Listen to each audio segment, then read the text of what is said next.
on our little mid-break here, I made sure to show you guys my shotgun shells, and as they were going into my shotgun, so that we knew. I mean, I didn't need it. We obviously didn't need them, but they were in there. So if something did work out, I had them. You got to be prepared.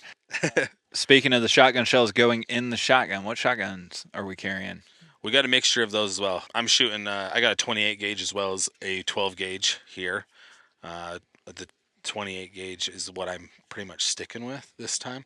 I have a 12 gauge Smith and Wesson that I bring, semi-auto, and that's when I want a lot of birds to hopefully go down. I pull the semi out and we go that route. But See, and I'm the exact opposite. I've got a side by side. It's a Weatherby Orion 20 gauge, and there's only 2 shells in there, and there's 4 in my Benelli Montefeltro 20 gauge. Yeah. And more stuff dies with the 2 shots than with all 4 in the Montefeltro. Efficiency comes out ahead. Yep, that's exactly. Yeah, it's funny. You the 28 is kind of getting your attention. Oh, yeah. I'm starting to drink the 28 gauge Kool-Aid myself. I have the brand new Upland Gun Company shotgun, which you guys got to see earlier. I want to get your guys' thoughts on that here in a second. But having the 20 and 28, I just started with the 28 yesterday.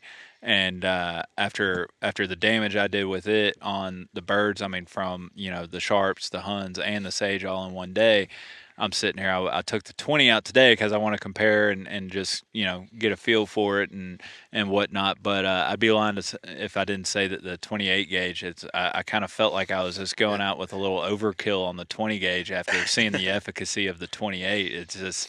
What about the 28 that you find intriguing, or does it just feel right?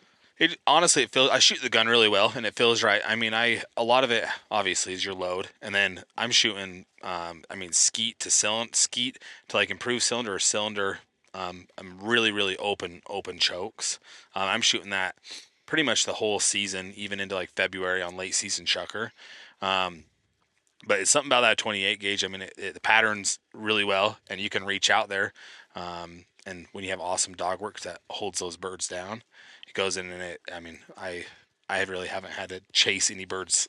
I get hit when you hit them, it puts them down. It's one of those things, I've heard it preached to. I've done episodes with the people that really know this stuff, and they come on and they talk about just picking the right load. It's not so much the gauge, it's picking the right shell.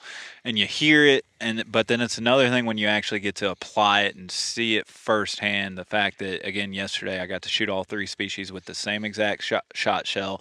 It was a 28 gauge, 7.5 shot, 3/4 ounce load, and it just worked like magic. And I'm like, man, there's more to this. And when it comes to the Upland Gun Companies, you guys got to put your hands in. You got to see my shotgun, but you also got to see Randall's over and under version of it. What was y'all's thought process? When are y'all putting y'all's order in and getting fitted and all that fun stuff? It's going to be happening real soon. No, that I'm a big fan of the over under guns, and Randall's is. I mean, it's that their ultralight model, is what you said, the lighter one, and it felt like a feather compared to the 2 guns I'm bringing. And then that side by side, I've always loved side by sides, and your side by side, it's one of those guns that I could definitely be putting an order in on one of those.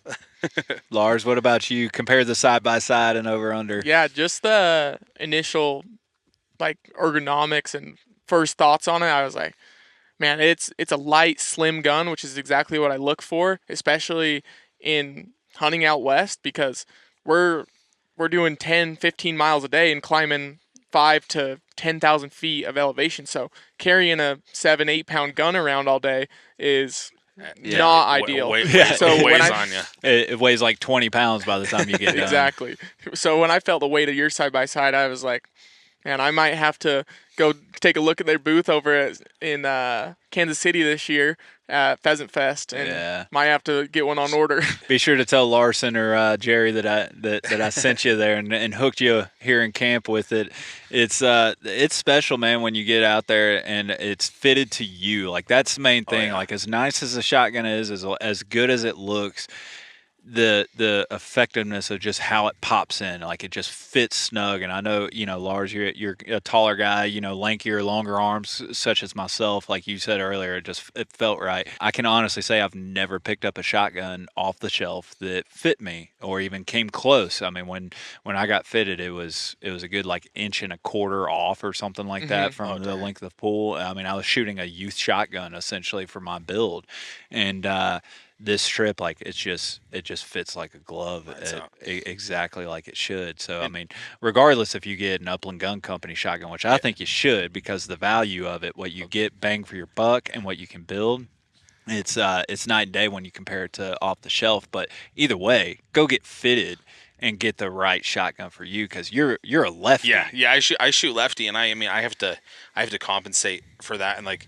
I mean it just even buying a lefty gun. I mean, those are few and far in between.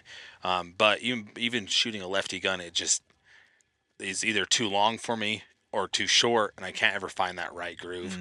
I think the one I'm shooting right now is pretty neutral, so it makes it to where I can keep it and put it where I need it to.